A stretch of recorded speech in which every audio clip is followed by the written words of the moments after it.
호세아서 14장 3절에서 6절까지 다 같이 시작. 아수르는 우리를 구원하지 아니하며 우리는 말들로 하지도 아니하고 우리 손으로 만든 것에게 더 이상 너희는 우리의 신이라고 말하지 아니하리니 이는 아비는 주 안에서 자비를 얻기 때문이라 하라. 내가 그들을 타락을 치유할 것이요 내가 그들을 마음껏 사랑하리니 이는 내 분노가 그로부터 돌이켜졌습니다. 내가 이스라엘에게 이슬과 같이 되리니 그는 백합같이 자라겠고 그의 뿌리는 레바논같이 박힐 것이니라. 그의 가지는 포질 것이요 그의 아름다움은 올리브나무 같을 것이요 그의 냄새는 레바논같이 되리라. 아멘. 자, 오늘은 호세아서 14장 3절과 6절에 있는 말씀을 가지고 주제를 잡아드리면 오늘 메시지 듣기에 쉬울 것 같아서 이게 마음껏 사랑할 때까지라는 제목으로 여러분들과 함께 말씀을 나누어 보도록 하겠습니다. 여러분, 사랑에는 사랑이 되고 사랑이 완성이 되려면 사랑 이외에 무엇이 들어오면 사랑은 미완성이 되고 사랑만 홀로 남으면 사랑이 완성이 됩니다. 아이고, 어려운 이야기를 썼나요? 그러니까 사랑은 사랑 홀로 완전해요. 그렇기 때문에 사랑 이외에 다른 것이 들어와 버리면 사랑이 깨지고, 이해가 가죠? 그리고 사랑 혼자 남으면 사랑은 완전해져 버리는 거예요. 이제 지금 호세아서는 하나님이 우리를 어떻게 사랑하셨는가를 우리에게 쭉 말씀을 하시는 거거든요. 근데 오늘 여기 보니까 이 14장에서 우리에게 하고 싶은 얘기를 딱 보니까 어떻게 마음껏 사랑하리니 라는 이야기로 호세아서가 끝을 내고 있어요. 그러면 이 마음껏 사랑한다는 것은 이런 이야기가 되는 것입니다. 조건이 사라지는 것. 금방 여기 3절을 보면 너희는 우리 손으로 만든 것에게 더 이상 너희는 우리의 신이라고 말하지 아니하리니. 이게 우상이잖아요.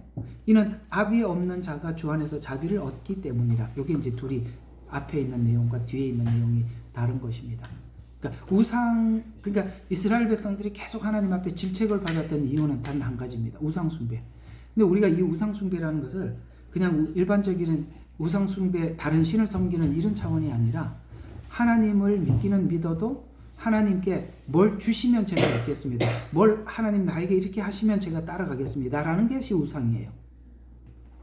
그게 없어졌어요. 그래서 그 3절 후반부에 보니까 이는 아비 없는 자가 주 안에서 자비를 얻었기 때문이라. 이 자비를 하나님께서 은혜와 사랑을 우리에게 주셨고 우리가 그 은혜와 자비로 우리에게 사랑을 주셨지만 우리는 은혜와 자비로 받은 사랑을 가지고 또 하나님 앞에 다른 조건을 자꾸 달잖아요. 그게 우상 숭배거든요. 사랑은 아까 말씀드린 사랑은 사랑 홀로 완전해. 근데 사랑에 다른 이물질이 들어오면 사랑이 깨지고 아무것도 없으면 사랑은 완성이 되는 거예요. 하나님은 자비로 찾아오셨어요. 그 은혜에 우리는 조건 없는 사랑 앞에 우리도 조건 없이 하나님 앞에 반응을 할 때 우리에게 우상이 사라지고 그 안에서 마음껏 사랑이 교감이 된다. 이게 오늘 14장 4절에서 하는 이야기입니다. 그러니까 하나님이 우리에게 최종 목적지가 어디냐? 마음껏 사랑하자는 거죠. 둘 다. 그러려면 조건이 없어져야죠. 그래서 이것만 우리가 될 수 있다면 하나님과 우리 관계가 정말 아름다울 것입니다. 사랑은 그래요. 우리 한번 이제 다들 결혼들 하고 부부간에 이렇게 살면서 황혼 이혼을 생각을 하고 이혼을 생각하는 사람들은 아직도 상대방에게 계속 조건을 보고 있기 때문에 결코 그 사랑이 완성이 안 되는 겁니다. 그렇죠? 사랑은 사랑 하나만 남았을 때 완전해지고 사랑에서 다른 게 조금이라도 들어오면 사랑은 무조건 깨지는 겁니다. 굉장히 의미 깊은 이야기죠. 그게 14장까지 호세아서가 우리에게 하고 싶은 이야기를 지금까지 끌고 온 겁니다. 자, 이 부분을 여러분들과 함께 생각해 보도록 하겠습니다. 자, 이스라엘을 향한 최종 선고받고 있는 장면에서 우리가 확인하는 최종 목표는 마음껏 사랑하자. 그리고 이 마음껏 사랑을 하려면은 누가 문제냐면 하나님이 문제가 아니라 우리가 문제예요. 그래서 오늘 4절에 보면 이렇게 이야기합니다. 내가 그들의 타락을 치유할 것이요. 이 타락, 탐욕, 탐심, 하나님의 사랑을 이용하려고 하는 이런 악습, 이걸 내가 치유해서 그게 사라질 때 하나님과 우리 사이에는 아무 조건 없이 사랑만 교감하게 된다. 이런 이야기가 되는 것이잖아요. 그래서 하나님께서 이스라엘 역사를 통해서 성경을 기록하고 또 성경을 통해서 우리에게 증언하고 싶어 하는 것은 하나님의 의와 선하심과 신실하심으로써 창조와 구원의 전 역사를 은혜 입은 사람 쪽에서 볼 때, 우리 입장에서 볼 때 감사와 이 하나님께서 우리를 사랑하셨던 그 예수님을 통해서 사랑하셨던 그 사랑이 우리에게 오직 뭐만 남아요? 감사와 만족과 풍성. 그러니까 다른 걸 기대할 게 없죠. 그 안에서 전부 다 충분하니까. 그래서 채우실 것이라 채워질 수 있는 믿음을 가질 수밖에 없는 이유는 우리가 하나님의 손에 있노라고 고백하는, 오늘 여기 14장에 쭉 보면서 이 엎치락뒤치락하는 고멜과 같은 우리들, 그런 창녀 같은 우리들을 데리고 와서 정말 그 뭡니까? 거룩한 제사장이었던 호세아와 혼인을 시켜도 아직도 예습관이 그대로 남아서 또 돌아가서 그걸 또 하나님께서 호세아 보고 가서 돈을 주고 사오라고 했어요. 또 가잖아요. 그러니까 우리 모습들이 그래요. 그래서 하나님께서 왜 또 갔겠어요? 안 채워지고 뭔가가 계속 자기 속에 요구한, 누구를 데려다 준들 누구하고 결혼을 하든 만족하겠어요? 그렇잖아요. 그래서 계속 또 데리고 오게 하고, 그래서 하나님께서 이걸 다 해결해서 네 마음속에 나 하나로, 예수님 한 분으로 감사, 만족, 풍성히 채우실 것이라고, 채워질 수 있는 믿음을 가지는 이유는 우리가 하나님 손에 이끌려서 가고 있기 때문에는, 이런 고백을 하는 것이 이스라엘 전 역사고, 하나님께서는 이스라엘 전 역사를 이 호세아서라는 한 내용을 가지고 우리에게 내리는 결론입니다. 그래서 믿는 자의 믿음의 위대함은, 우리가 하나님을 믿는 믿음의 위대함은 인간 존재의 승리가 우리 손에 달려있지 않고 하나님께 있다는 거예요. 아까 하나님 손에 있노라 라고 말한 것처럼. 그러나 인간의 입장에서 보면 우리가 하나님 앞에 우리 자신이 다 굴복을 하고 하나님 앞에 다 내놓고 그저 하나님 하고 이렇게 하는 것이, 우리가 처음에 혹시 여러분들 예수 믿으면서 야, 하나님 너무하다, 그냥 우리 위에 군림하려고 이렇게 하시는 건가? 우리 보고 그냥 나는 그런 생각을 해본 적이 있거든요. 여러분 그런 생각 해본 적 없으시면 마음이 너무 착하고 그래서 하나님이 우리를 그냥 이렇게 확 이렇게 소나기에 넣고 이래라 저래라 그러면 네네 이렇게 그렇게 하시려고 하는 건가? 이런 생각을 해본 적도 있어요. 그러니까 우리가 처음에 하나님 앞에 돌아와서 막 이제 처음에 은혜를 받을 때는 아무 생각이 없는데 조금 지나다 보면은 이런 생각부터 하거든요. 왜 선악과를 만들었지? 이런 생각 안 하고 예수 믿으면 언젠가 한번 하게 됩니다. 그리고 왜 먹는 걸 보고 놔뒀지? 그리고 먹을 줄 알면서 그걸 왜 만들어놨지?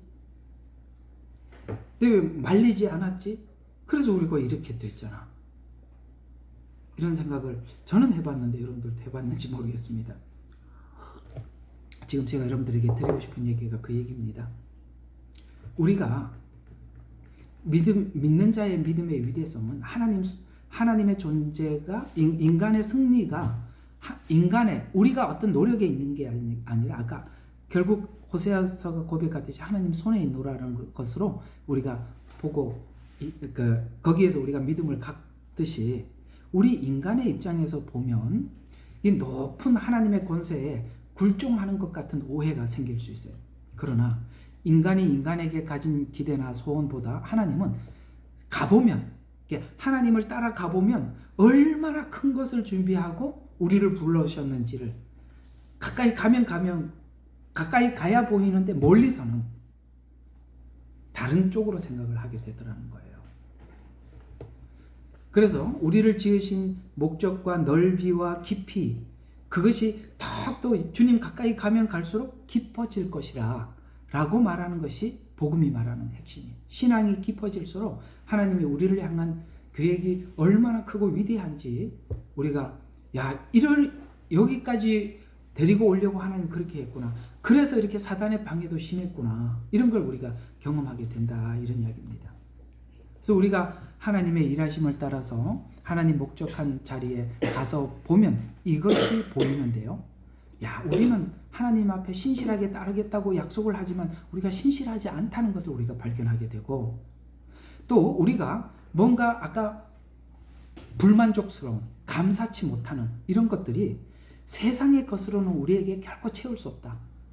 이거는 기독교 학자들이 아니라 그 비기독교 학자들이, 특히 철학자들이 하는 얘기가 공통적으로 뭐라 그러냐면, 인간에게는 공허함이 있는데 이 공허함은 세상 사람들이 뭔가 자기에게 공허함이 있으니까 이걸 채우기 위해서 이쪽에서도 만족, 이게 전도서가 하는 이야기잖아요.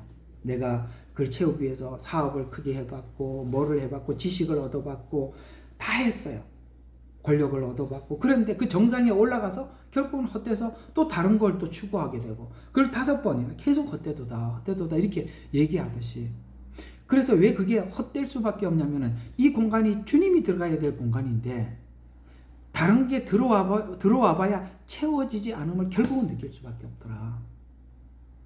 그래서 우리가 하나님 앞에 신실하지 못한 나 자신과 세상의 것으로 우리가 충분히 채울 수 없다는 것을 우리가 보게 되면서 이 모든 영역에서 오직 은혜로만 채우는 시간 동안 세상의 유혹을 계속, 그러니까 우리가 이 은혜가 들어와야 우리가 만족을 얻게 되는데 이걸 채우는 동안은 세상 유혹은 계속 이어질 것입니다. 그래서 나도 생각하기를, 우리가 생각하기를 이런 생각을 하죠. 이게 뭔가 이거 말고 좀 더 하면은 뭐가 되지 않을까? 이거 좀 더 하면은 해결되지 않을까? 라는 이런 유혹 때문에 우리는 다른 방법으로 채우기 위해서 요만큼 더 와봤고, 그래도 뭔가가 안 채워지는 거예요. 조금 더 채우면 뭐가 되겠지라고 가도 안 채워졌다는 것을 결국은 우리가 느끼는 거 아닙니까? 그렇죠? 호세아서에서 설명하고 있는 것들을 제가 14장이니까 쭉 요약해서 말씀을 드리는 거거든요. 이게.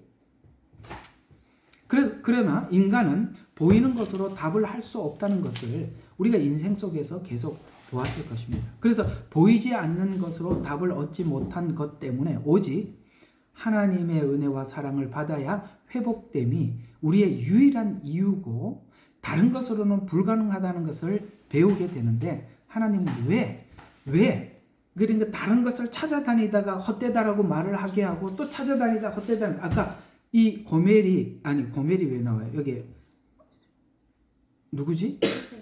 호세아 부인 이름 고멜 맞네. 고멜이 호세아하고 이렇게 함께 살면서도 만족하지 못하니까 또 간 거 아니에요? 그런 것처럼 보이는 것으로 답을 얻지 못하는 것 때문에 오직 하나님의 은혜와 사랑을 받아야 회복됨이 유일한 이유라는 것을 알게 되고 다른 이유로는 불가능하다는 것을 배우게 하는데, 하나님 왜 이렇게 경험하고 돌아오게 하느냐 하면은 우리를 고통스럽게 하고 절망과 부끄럽게 한 후에 그 답을 주시는 이유가, 이건 아까 여기 보니까 뭐로만 하나님 우리에게 찾아오셨다고요? 3절 보니까 자비를 얻기 때문이니라고 말하는 것처럼 하나님 사랑 외에는 답이 없다는 것을 우리 스스로 인정하고 그것을 하나님을 인정하는 것으로만 이 답을 얻을 수 있기 때문에 이 방법을 사용할 수밖에 없다. 내가 다른 데서 만족을 얻으려고 가서 만족을 얻지 못하고 다시 돌아와서 맞습니다. 당신의 사랑이면 충분합니다라는 걸 알려면 그 책상머리에서는 알 수 있는 게 아니잖아요. 그래서 이 사랑이 채워지기까지 지금 내 인생에 부끄러움이 문제가 아니다라고 말하는 게 호세아가 말하고 있는 거예요. 이걸 채우기까지 내 인생에 부끄러운 게 문제가 아니다. 그래서 고멜 같은 인생을 살았고 믿고 난 후에도 고멜 같은 우리가 과정을 계속 밟지요.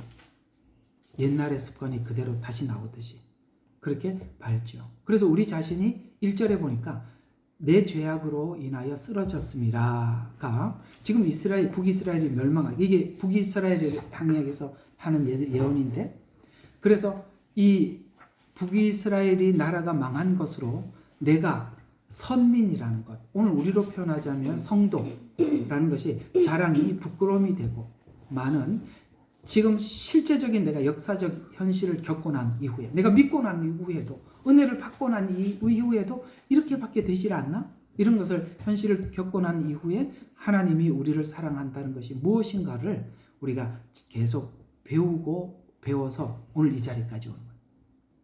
그래서 하나님은 이 회복을 위해서라면 하나님 우리도 부끄럽게 이 이스라엘 선민이라는 이스라엘을 아수르에다가 포로로 보내버리잖아요.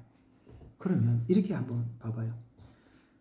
그 당시에는 그 나라가 어떤 나라가 A라는 나라가 B라는 나라를 정복을 하면 A라는 나라의 신이 이겼다고 생각을 하는 거거든요. 신의 싸움이었어요. 그 당시에는.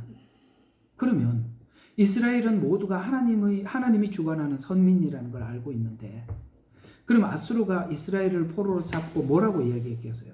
하나님이 얼마나 무능하냐? 그러면 이스라엘만의 부끄러움이냐? 아니다는 거예요. 하나님도 그 부끄러움을 함께 겪었다. 이렇게 말씀하고 있죠.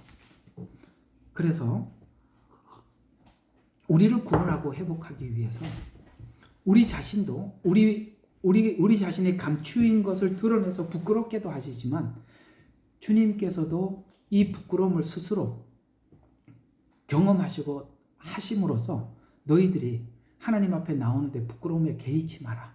사람들한테 내가 이렇게 추한 모습 보였다고 해서 사람들이 나를 이렇게 그런데 개의하지 마라. 라는 것으로 성경은 이렇게 이야기를 하고 있습니다. 십자가 위에서 예수님이 어떤 일이 있었죠? 예수님이 온갖 조롱을 다 당하셨어요. 그 부끄러움을 다 당하신 거예요. 우리가 내가 사실 사람들에게 이 부끄러운 모습이 드러났을 때 자존심이 상하는 것은 아직도 내가 남아있기 때문에 그런 거죠. 사람인데 부끄럽고 말고가 이게 뭐 중요하겠어요. 예수님이 그래서 이 길을 먼저 앞에 이렇게 가시면서 부끄러움을 당하시면서 우리 보고 하는 말이 부끄러움에 개의치 말라는 거예요. 히브리서 5장 7절과 9절 이게 성경에 있으니까 할 수 있는 이야기거든요. 자, 히브리서 5장 7절과 9절이니까 육체로 계시는 동안 자기를 사망에서 구원하실 수 있는 분께 심한 통곡과 눈물로 기도와 간구를 올려야 할 만큼 자기 전부를 하나님 앞에 걸 수밖에 없었다라고 이야기를 합니다. 그러면서 그 뒤에 9절에 뭐라고 아들이라도 고난을 통해서 순종을 배우더라. 그 부끄러움. 예수님 사실 십자가에서 그 하나님이 창조주이신 하나님이 인간 앞에 그 부끄러운 모습으로 죽으셨잖아요. 침을 뱉고 가시멸관을 씌우고 뺨을 치면서 누가 때린지 맞춰봐라. 이게 지금 피조물인 우리가 하나님 앞에 할 짓이냐고. 그걸 하나님이 그냥 내버려 두신 거예요. 자기를 그냥 마음껏 하도록. 우리가 사실 이런 정신만 있어도 사람이 장애물이 되지는 않아요. 사람이 장애물이 되는 것은 내 안에 내 자신을 내 이미지를 사람들에게 흐트리려고 하지 않는 그런 자존심 때문에 그러는 거거든요. 사실 이것만 내려놓으면 우리는 아주 빠른 속도로 하나님 앞에 나갈 텐데 이게 우리를 가로막는 거예요. 주님도 그렇게 사셨다는 거예요. 눈물과 기도와 간구를 얼마나 하나님 앞에 그게 얼마나 힘들었으면 큰 걸 다 걸고 하나님 앞에 기도했다. 이렇게 말씀하고 있습니다. 그래서 사람들로부터 배척받고 외면받게 된 후에 마태를 만나주시고 회복시켜 주셨죠. 똑같이 마태라는 그도 모든 사람들에게 어떤 사람이었습니까? 저는 매국노다. 이렇게 사람들이 세리를 생각했고 세리장이었던 마태는 더더욱 사람들에게 그런 인상을 보여줬던 사람입니다. 근데 오늘 여기 호세아서 6장 6절의 말씀을 그대로 마태에게 인용을 해요. 마태복음 9장 9절부터 13절에 보니까 지나가시다가 마태라는 한 남자를 세무서에 앉아 있는 것을 보시고 그에게 말씀하시기를 나를 따라오라 하시니 그가 일어나서 주를 따라가더라. 보라, 세리들과 죄인들이 와서 그와 그의 제자들과 더불어 앉았더라. 건강한 사람에게는 의사가 필요 없지만 병든 사람에게는 필요하니라. 여러분, 누가 병들었다는 걸 알았죠? 마태 자신이에요. 그래서 병든 것을 알게 하고 난 이후에 야, 건강한 사람들의 의원이 필요 없죠. 병든 사람에게 필요하다. 병든 사람이 누구냐라면 마태가 스스로 저요 하고 손들었겠죠. 그래서 이렇게 이야기를 합니다. 너희는 가서 나는 자비를 원하고, 오늘 여기 자비라고 나와 있죠. 자비를 원하고 제사를 원치 아니하느니라. 오직 하나님의 자비만이. 그러니까 하나님은 조건 없이 우리에게 찾아왔어요. 자비. 아무것도 묻지 않았다는 거예요. 찾아왔어요. 그러면 우리도 조건 없이 오신 그 주님 앞에 조건 없이 사랑을 받아들이면 되는데, 나에게 그렇게 전능하신 분이 조건 없이 왔으니까 그분이 전능하다니까 그 전능함의 일부를 우리가 획득하기 위해서 우상처럼 하나님을 섬기는 거예요. 그래서 이 관계가 형성이 안 되는 거예요. 그래서 너희는 가서 자비를 원하고 제사를 원치 아니하느니라는 말씀을 의미를 배우라. 아시겠어요? 이걸 배우라. 그러면서 나는 의인을 부르러 온 것이 아니요 죄인들을 회개에 이르려고 왔노라 라고 말씀하셨어요. 그래서 죄인임을 확인한 엎드려진 자, 형벌을 받아야 할 자, 뉘우치지 못한 자를 향해서 은혜를 선포하는 것. 그래서 오늘 읽었던 14장 4절과 6절에 보면 이 고백처럼 자비를 얻은 후 타락을 치료해서, 아시겠습니까? 하나님의 은혜가 우리의 타락을 치료하는 거예요. 이 타락이 치료가 돼야만이 사랑을 마음껏 할 수 있는 거예요. 왜냐하면 우리는 다른 게 있어요. 자꾸 하나님 앞에 다른 걸 요구한다는 말이에요. 그래서 타락을 치료하여 내가 그들을 마음껏 사랑하여 백합같이 자라고 레바논의 백향목같이 아름답게 올리브 나무같이 만들어야겠다. 이건 완전한 회복을 이야기하는 것입니다. 그래서 우리 속에 있는 이 이기심, 인간이 스스로 치유할 수 없는 질병을 은혜 없이 치유할 수 없다는 것을 철저하게 깨닫게 해서 은혜를 구하는 자에게 사랑을 부어서 이제는 그 사랑과 사랑 안에서 마음껏 사랑하고 사랑받는 자가 되게 해서 사랑의 조건을 없애서 오직 사랑으로만 교감하도록 하는 것을 알기 위해서 이제 세상에 어떤 것으로도 이 사랑을 바꾸지 않도록 하나님께서 완벽한 치유, 회복, 관계를 만드는 것이 하나님의 치유 방식이고 회복의 방식이라는 거예요. 그래서 하나님은 우리가 내어놓은 조건으로, 쉽게 말해서 하나님 이것을 해주면 제가 이것을 해드리고 해주지 않으면 해드릴 수 없다라는 이런 조건들을 깨끗이 없애버리고 딱 한 가지, 사랑만 남아서 오직 사랑으로 마음껏 사랑하는, 이것이 바로 주님이 우리에게 찾아오신 십자가 사랑입니다. 이 과정으로 가는 길에 성도가 고통스러워하는 이유는 인간의 본성이 원하는 방식이 아니고 원하는 자리도 아니기 때문에 그렇죠. 우리 인간이. 그래서 우리가 아까 이제 처음에 이 설명을 시작하면서 우리는 이렇게 둘이 부부가 만나서 살 때 상대방에 대해서 다 알고 결혼을 한 게 아니라 그 감정적인 사랑이라서 그냥 결혼을 하고 또 서로가 서로에게 뭔가 바라는 바들이 있어요. 이제 바라는 바가 있어서 그게 해결이 안 돼서 끝까지 같이 살면서 불편한 거잖아요. 맞죠? 살아보셔서 알죠? 네. 근데 그게 이제 조건이 없어지면 그냥 당신 자체를 사랑하고, 주님은 우리를, 여러분 한번 생각해봐요. 우리를 고칠 때가 얼마나 많아요. 근데 그 고칠 거 생각하면 주님이 우리를 구원하시고 이 작업을 하시겠습니까? 고칠 게 많은데. 아이고, 언제 한번 어떤 참 목사님이 목회하다가 너무 성도들이 속을 썩이고 너무 힘드니까 이런 얘기 하더라고요. 특히 이제 어디 교회를 오래 다니다가 자기가 뭐 다른 교회 뭐 큰 일도 하고 중직도 하고 뭐 이랬던 분이 와서 그래 하도 뭔가 이게 아무리 안 되니까 이런 이야기다. 아이고 내가 진짜 고쳐서 쓰느니 새 것들에다가 만들어서 쓰겠다 이렇게 이야기하다. 무슨 말인지 아시겠어요? 에이? 못 알아들으셨어요? 새 신차들 훈련시키는 게 빠르겠다 이 말이에요. 그게 우리가 하나님께서 우리를 구원하시고 우리 마음을 고치려고 봤을 때 고장난 게 한두 개가 아닌데 그걸 받더라면 오지 못했을 텐데 그냥 하나님은 그 고장난 그대로 그냥 보고 사랑하신 거예요. 우리가 우리 자녀들이 문제가 많다고 야, 니 내 자식 하지 마라 이렇게 할 수 있어요? 없잖아요. 그냥 내 자식 그 모습 그대로 하나님 사랑하듯이 하나님도 조건 없이 사랑하셨어요. 그걸 우리가 다 깨달아 가서 조건 없이 오신 주님 앞에 나도 조건 없이 나가자. 그래야 마음껏 사랑이 교감이 된다. 이게 지금 호세아서가 하고 이게 쭉 끌고 온 방향이라는 것이죠. 그래서 우리의 죄성은 로마서 6장 1절에 보니까 이렇게 하나님께서 조건 없이 은혜와 자비로 찾아오니까 아이고 우리는 이렇게 대답을 하더라는 거예요. 이 대답 한번 기가 막히는 대답이니까 한번 들어보세요.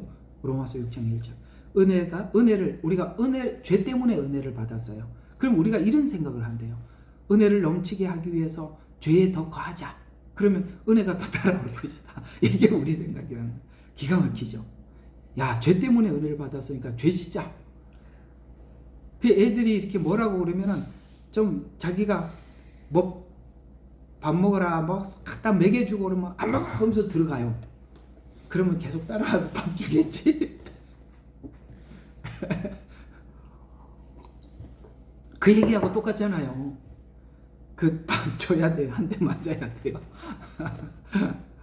그래서 은혜를 넘치게 하려고 죄에 더 거하자. 그럼 은혜가 계속 따라올 것이다. 우리는 그러고 앉아있더라는 거예요. 이게 로마서 6장 1절의 이야기예요.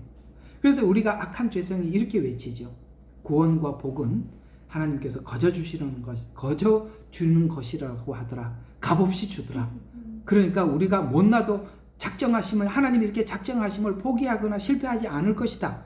이렇게 예정이라는 게 딱 걸어놓고 한 번 구원은 영원한 구원이다. 이렇게 얘기하면서 지난날 생활로 되돌아감으로써 오늘 고멜이 되돌아간 것처럼 말이죠. 죄에 거해도 되겠네. 열심을 낼 필요가 없겠네. 그래서 이렇게 해가지고 예정론을 가지고 딱 구원을 설명해 놓으니까 사람들이 팔짱을 끼고 아무것도 안 해요. 왜요? 하나님 답답한 건 내가 아니고 하나님이다. 이렇게 생각하고 있는 거예요. 이 악한 마음을 치료하기 위해서는 우리가 하나님이 돌아오는 것을 허락하시는 거예요. 이게 악한 마음이잖아요. 그래서 자기 스스로 아버지 집을 떠나갔다가 주염 열매. 여러분 이 주염 열매는 여러 가지로 해석을 할 수가 있는데 세상에 있는 모든 것으로 자기가 만족하려고. 근데 이게 주염 열매는 사실은 이제 주석을 보면 이렇게 그 주염 열매를 해석하는 게 가장 맞는 것 같아요. 세상의 철학. 하나님의 말씀과 철학은 나름 답을 주는 거거든요. 철학도 인생에 답을 주려고 나온 학문이거든요. 근데 철학이 우리에게 인생에 답을 줄 수 없는 이유가 근본적으로 뭐가 있냐면 철학은 인간의 생애의 시작에서부터 끝, 요 인간이 살아가는 시간 안에서만 답을 주는 거기 때문에 시간 밖에 답을 주지는 못해요. 이해가 가죠? 혼의 만족은 줄 수 있어요. 그러나 영의 만족을 줄 수 없어요. 영의 만족은 말씀이 주는 거지. 그 주염 열매. 야, 이게 세상이 말하는 이걸로는 우리가 충분하지 못해. 이게 주염 열매예요. 그게 가장 맞는 해석 같아요. 그건 제 생각입니다. 다른 걸 해도 상관이 없는데 많이 연구를 해보니까 그쪽 같아요. 그래서 이걸로 배를 채울 수 없다는 것을 어떻게 할 때까지? 스스로 터득할 때까지. 그래서 터득해서 아버지 집에 뭘 생각해? 종들은 먹을 것도 이보다 나음을 알고 돌아와서 죄성이 대답하는 간격. 아까 말한 거예요. 야, 가만히 죄지어도 하나님 오늘 계속 주시니까 이걸 하나님이 좁히는 거죠. 스스로. 이걸 안 느끼고 돌아오면은 하나님 앞에 내가 그 간격을 좁힐 방법이 없으니까. 타락한 성도들 보세요. 한 번 구원은 영원한 구원이라는 교리만 찾아내갖고 그것만 다 성경 구절 쫙 해갖고 누가 그따구로 하면 구원받은 게 아니야 이렇게 이야기하면 화를 내고 막 덤비잖아요. 많거든요 그런 분들. 그래서 이 죄성의 간격을 줄이고 하는 중이고 또 우리는 쉽고 편하게 가자고 소리를 지르는 중입니다. 그러나 이렇게 연합되기까지 하나님은 꼭 완성하실 것인데 하나님이 우리에게 묻는 이 질문은 로마서 6장 아까 1절에서 지나서 2절에는 이렇게 이야기합니까? 죄를 짓자라고 이렇게 너희들이 그렇게 생각할 거 아니냐라는 질문을 앞에다 해놓고 2절에 또다시 이렇게 이야기합니다. 죄에 대해서 죽은 우리가 어떻게 더 이상 죄 가운데 살리오? 라는 거 1절과 2절 사이에 무슨 일이 있었던 거냐 이거죠. 은혜를 받으려면 죄를 지으면 은혜를 주겠네? 이렇게 살아도 괜찮겠네? 이렇게 생각하고 있는 우리들을 2절에 이 사람으로 만든다는 거예요. 죄에 대해서 죽은 우리가 어떻게 죄에 대해서 살겠느냐라는 이 물으심 앞에서 우리가 이 답을 얻어 가지고 있는데 우리는 주의 죽으심과 함께 장사되었습니다. 어찌 죄 가운데 살겠습니까? 라는 이 대답을 우리가 스스로 얻고 하나님 앞에 고백하기까지 하나님은 계속 호세아처럼 돌리겠다는 거예요. 고멜과 같이 반복되는 죄의 습관을 고쳐지기까지 주 안에서 죽어야 산다는 진리를 우리가 확보하기까지 예수 안에다 묶어놓고 이 일을 하시더라. 호세아와 결혼을 시켜놓고 하더라. 하나님이 이혼을 허락하지 않으니까 그 둘은 호세아는 계속 고멜을 또 데리고 오고 또 데려오고 또 데려오고 그러죠. 묶어놓고. 그래서 에베소서는 뭡니까? 우리가 예수 안에서 자꾸 그렇게 얘기를 하는 거예요. 자, 이 과정에서 정말 우리는 욥과 같은 시련의 시간을 보냅니다.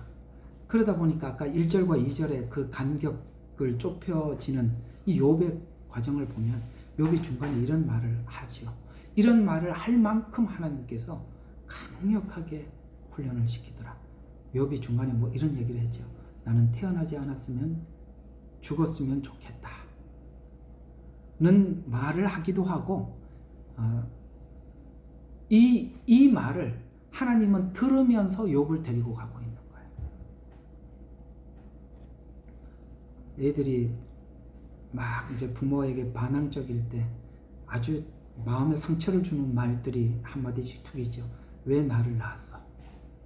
왜 이렇게 낳아서 이렇게 하냐고 그러죠.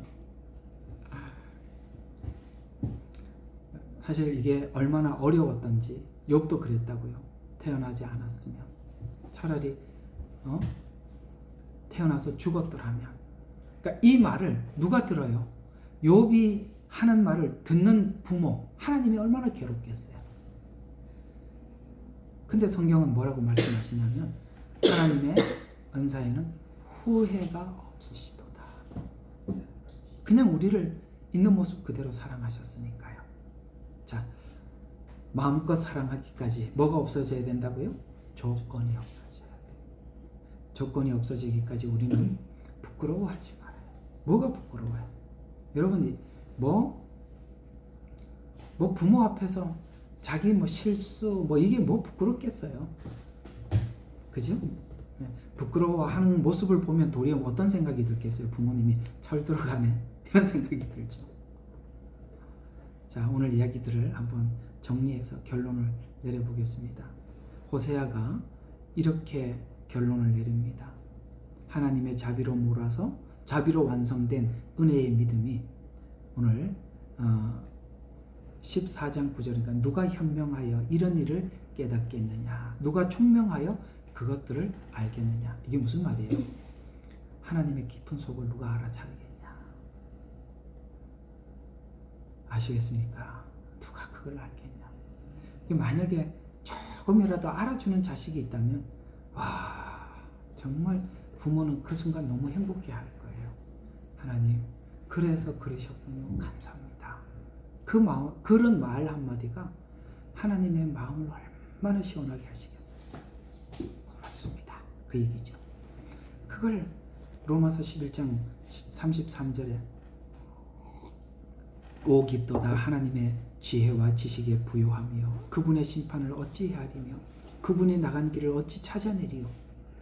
이 말은 결국 우리의 믿음의 근거가 내 믿음이 아닌 하나님의 자비에 그 근거가 있음을 알려주고 주셨다는 이 믿음에 도착하기까지 하나님이 일하셔서 로마서 11장 34절과 35절이니까 누가 주의 생각을 알겠느냐, 누가 그분의 의논자가 되겠느냐, 누가 먼저 주께 드려서 되돌려 받겠느냐, 영광이 세세토록 있을지어다. 요걸 조금이라도 알면, 그분의 생각을 조금이라도 알면, 그분이 대화자가, 의논자라는 것은 대화자예요.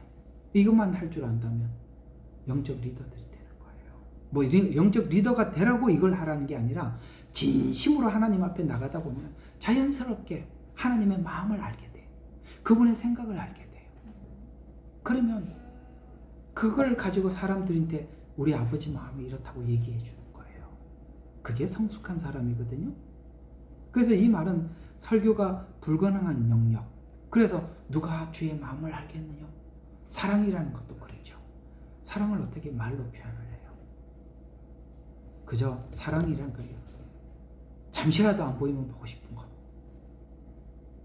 그런 거. 이렇게 그냥 왜 안 보면 보고 싶은데 그건 둘만이 아는 비밀이지. 남들이 어떻게 알겠어요?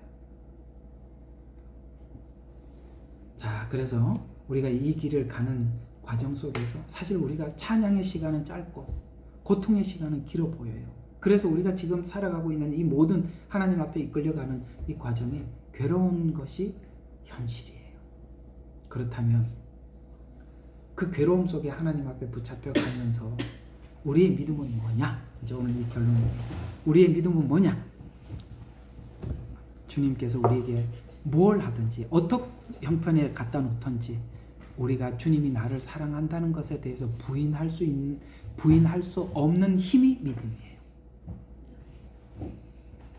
그게 전부라고. 설명할 게 아무것도 없었다는. 그래서 하나님이 항상 우리에게 하나님 우리를 어떻게 사랑하셨는데요? 라고 물으면 항상 하나님 십자가 내놓죠. 말 안 해. 그냥 십자가 하나 딱 보여줘요. 그래서 어떤 부분에 가서 어디 가서 꼬꾸라지느냐면 그 십자가 사랑 앞에서 모든 것이 다 바뀌어버리는 거예요. 그거예요. 그걸 하나님이 하겠다. 그래서 14장까지 쭉 끌고 와서 마음껏 사랑해. 난 서로 사랑을 의심하지 않나. 거기까지 가자. 아이고. 그래서 우리가 만족해서 예수를 믿는 것은 아니지만 믿으면서도 불만이 많죠. 아까 말하는 것처럼. 그러나 이 불만과 우리 시편에서 했잖아요. 이 불만과 후회가 있지만 거부하기에는 불가능한 십자가의 사랑이 우리가 저항도 하고 소리를 질러도 우리가 하나님 앞에 이 사랑을 우리가 본 이 사랑을 부인할 수 없고 도망갈 수 없다는 그것이 바로 신앙의 힘이에요. 그래서 우리는 쓰러지지 않는 겁니다. 이 증언을 지금 호세아가 하고 있는 거거든요. 기도합시다. 자, 우리 잠시 한번 기도하고 마칩시다. 한 2분만 잠시 오늘 말씀을 기억하면서 기도합시다. 아버지 하나님, 호세아에게 흘러나오는 이 사랑의 힘, 믿음의 힘은 부인할 수 없는 하나님의 그 십자가 사랑. 아버지는 그 사랑 앞에서 우리가 아버지는 굴복할 수밖에 없고 아무리 힘들어서 외치고 오늘 이 욥이 외쳤던 것처럼 생일을 저주하고 내가 태어남을 저주하고 현실을 부정하고 싶어 하지만 그러나 우리가 부인할 수 없는 것은 아버지 하나님 이토록 망가져 있는 희망이 없는 우리들을 그 자체를 그대로 그 모습 그대로 사랑하셨던 그 하나님의 사랑입니다. 그것은 우리가 역사적으로 알고 있을 뿐만 아니라 부인할 수 없는 하나님의 은혜이었기에 아버지 하나님 오늘도 그 사랑 앞에 우리 신앙을 고백하고 여전히 그 십자가를 붙잡고 이 힘든 현실을 우리가 극복하며 나가고자 합니다. 이제 하나님과 우리 사이에 사랑 외에 아무것도 남음이 없이 그저 홀로 그 사랑 하나로 만족한 아버지 하나님이 나를 사랑하고 내가 주님을 사랑해. 내가 환경이 어떠하든지 상관없이 오늘 빌립보서에서 외치는 것처럼 아버지 하나님, 정말 아버지 하나님 나를 사랑하시는 이로 말미암아 내가 넉넉히 이긴다고 말씀하셨고, 아버지 하나님 나를 사랑하는 이로 말미암아 아버지 하나님 내게 능력 주시는 자 안에서 모든 것을 할 수 있다는 것은 내가 환경에 좌우하여서 내 믿음이 움직이는 것이 아니라 아버지 하나님 오직 예수 그리스도의 그 사랑 안에서 하나님, 우리가 주님의 사랑만 있다면 우리는 아무것도 부인할 수 없는 완전한 사랑 앞에 하나님 앞에 설 수 있다는 이 고백이 오늘 지난날 호세아뿐만 아니라 바울뿐만 아니라 오늘 이 말씀을 듣는 사랑하는 성도 모두에게도 하나님께서 이렇게 행하실 줄로 믿습니다. 주님 감사합니다. 이 호세아 속에 흐르는 이 심오막직한 이 사랑을 우리가 깊이 뿌리 깊게 담도록 도와주시옵소서. 예수님 이름으로 기도드렸습니다. 아멘.